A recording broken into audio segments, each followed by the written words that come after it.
বিসমিল্লাহির রহমানির রহিম। প্রিয় দর্শক, আজকের ভিডিওটি হচ্ছে কোরআনে বর্ণিত সত্য স্বপ্ন ও তার ব্যাখ্যা সম্পর্কে। স্বপ্ন সম্পর্কে পবিত্র কোরআনে নির্দেশনা পাওয়া যায়। পবিত্র কোরআনে 8টি স্বপ্ন ও তার ব্যাখ্যা উপস্থাপন করা হয়েছে এবং স্বপ্ন ব্যাখ্যাকে জ্ঞান হিসাবে আখ্যায়িত করেছে। কোরআনের বাচন ভঙ্গিতে প্রতীয়মান হয় যে স্বপ্ন এক ধরনের দিব্য জ্ঞান, নবীদের ক্ষেত্রে যা ওহীর সমতুল্য। পবিত্র কোরআনে বর্ণিত 5টি স্বপ্ন ও তার ব্যাখ্যা আজকের এই ভিডিওতে তুলে ধরা হলো। 1. ইউসুফ আলাইহিসসালামকে সেজদা করা বিষয়ক স্বপ্ন। পবিত্র কোরআনে ইউসুফ আলাইহিসসালাম কর্তৃক 11টি নক্ষত্র, সূর্য ও চন্দ্র তাকে সেজদা করার একটি প্রতীকধর্মী স্বপ্ন বর্ণিত হয়েছে। এরশাদ হয়েছে, স্মরণ করো, ইউসুফ তার পিতাকে বলেছিল, হে আমার পিতা, আমি তো দেখেছি 11টি নক্ষত্র এবং সূর্য ও চন্দ্র। আমি দেখলাম তারা আমাকে সিজদা করছে। তিনি বলেন, হে আমার বৎস, তোমার স্বপ্ন বৃত্তান্ত তোমার ভাইদের কাছে প্রকাশ করো না। সূরা ইউসুফ আয়াত 4 ও 5। শৈশব থেকেই ইউসুফ আলাইহিসসালাম ছিলেন সরল ও সত্যবাদী। এই স্বপ্নের মাধ্যমে সুসংবাদ দেওয়া হয় যে তাকে আল্লাহ 11 ভাই ও পিতা মাতা অপেক্ষা বহু ঊর্ধ্বে স্থাপন করবেন। ইউসুফ আলাইহিসসালাম ওই স্বপ্নের ব্যাখ্যায় পবিত্র কোরআনে বলা হয়, অতঃপর তারা যখন ইউসুফের কাছে উপস্থিত হলো, তখন সে তার পিতামাতার জন্য তার সঙ্গে থাকার ব্যবস্থা করেছিল এবং বলেন, আল্লাহর ইচ্ছায় নিরাপদে মিশরে প্রবেশ করুন। এবং সে তার পিতামাতাকে উচ্চ সিংহাসনে আরোহণ করালো এবং তারা তার সামনে সেজদায় লুটিয়ে পড়ল। সে বলল, হে আমার পিতা, এটাই আমার আগের স্বপ্নের পূরণ। আল্লাহ তা সত্যে পরিণত করেছে। সূরা ইউসুফ আয়াত 99 এবং 100। 2. ইউসুফ আলাইহিসসালামের 2 কারাসঙ্গীর স্বপ্ন। ইউসুফ আলাইহিসসালামকে কারাগারে প্রবেশের দিন ঘটনাক্রমে 2জন যুবক কারাগারে প্রবেশ করে। কাতাদা রহমাতুল্লাহি আলাইহি বলেন, যুবকদ্বয়ের একজন ছিল বাদশাহর সুরাবাহী এবং অন্যজন ছিল তার রুটি প্রস্তুতকারী। আল্লামা সুদি রহমাতুল্লাহি আলাইহি বলেন, তাদের বন্দী করার কারণ হচ্ছে তারা বাদশাহর খাদ্যে ও পানীয়তে বিষ মেশানোর ষড়যন্ত্র করেছিল বলে বাদশাহ সন্দেহ করেন। কোরআনে তাদের স্বপ্নের বিবরণ নিম্নরূপ। তার সঙ্গে 2জন কারাগারে এসেছিল।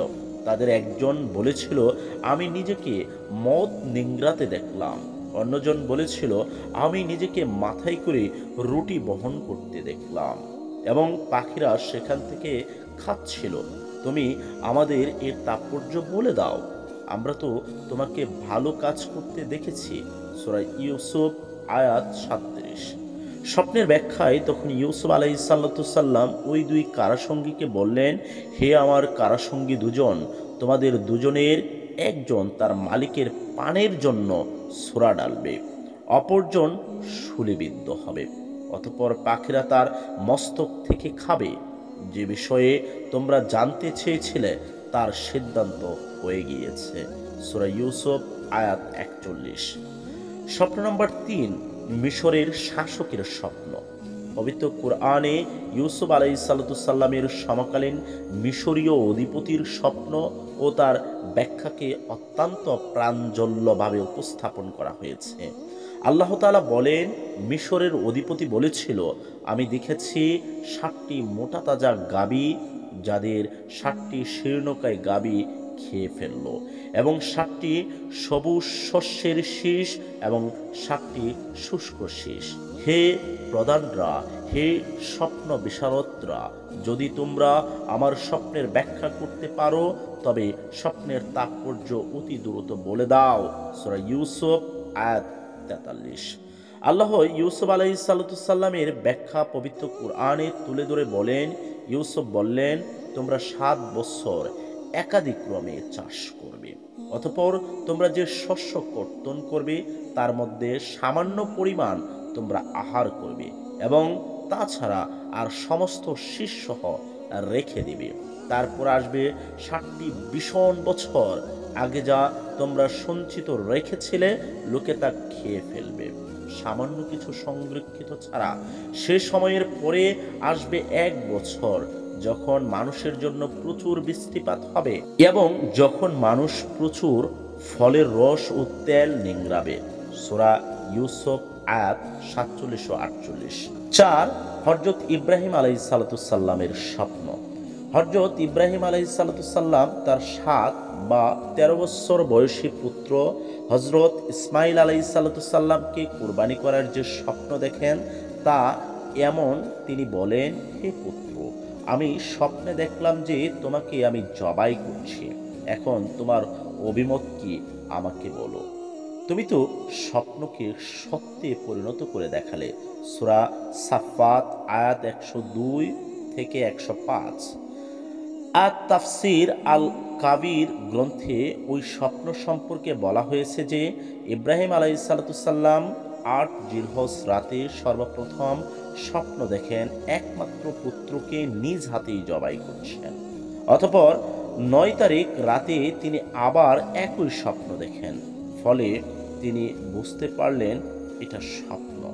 তারপর 10ম রাতে তিনি আবার একই স্বপ্ন দেখেন এবং পুত্রকে কুরবানির বাস্তবায়নে উদ্যোগী হন।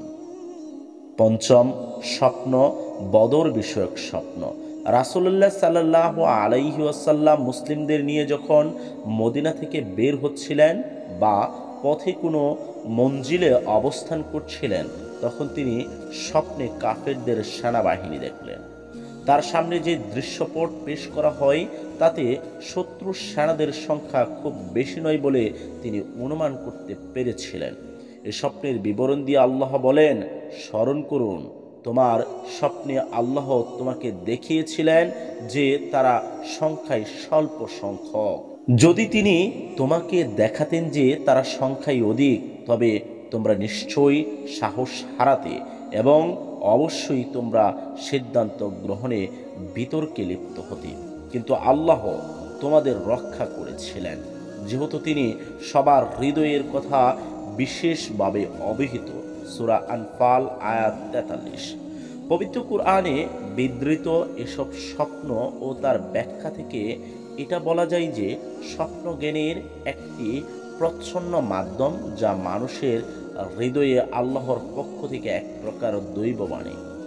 মানুষ অন্তঃসৃষ্ট ও আধ্যাত্মিক উপায়ে স্বপ্নের মাধ্যমে জ্ঞান অর্জন করতে সক্ষম। প্রিয় দর্শক, এই ছিল স্বপ্ন সম্পর্কিত আজকের ভিডিও। যদি আমার এই ভিডিওটি আপনাদের ভালো লাগে তাহলে অবশ্যই লাইক করবেন, কমেন্ট করবেন এবং আপনার বন্ধুকে দেখার সুযোগ করে দেওয়ার জন্য অবশ্যই আমার এই ভিডিওটি একটি শেয়ার দিয়ে রাখবেন। পাশাপাশি আপনার প্রতি আমার একটি ছোট্ট অনুরোধ, আপনি যদি আমার এই চ্যানেলের নতুন দর্শক হয়ে থাকেন তাহলে অবশ্যই আমার চ্যানেলটি সাবস্ক্রাইব করে রাখবেন। এছাড়া পাশে থাকা বেল আইকনটিও অন করে রাখবেন, যাতে করে নতুন কোনো ইসলামিক ভিডিও আমার এই ইউটিউব চ্যানেলে আপলোড করা মাত্রই আপনার কাছে নোটিফিকেশন পৌঁছে যায় এবং সাথে সাথে আপনি সেই নতুন ভিডিওটি দেখে নিতে পারেন। এতক্ষণ ধৈর্য সহকারে আমার এই ভিডিওটি দেখার জন্য আপনাকে অনেক অনেক ধন্যবাদ।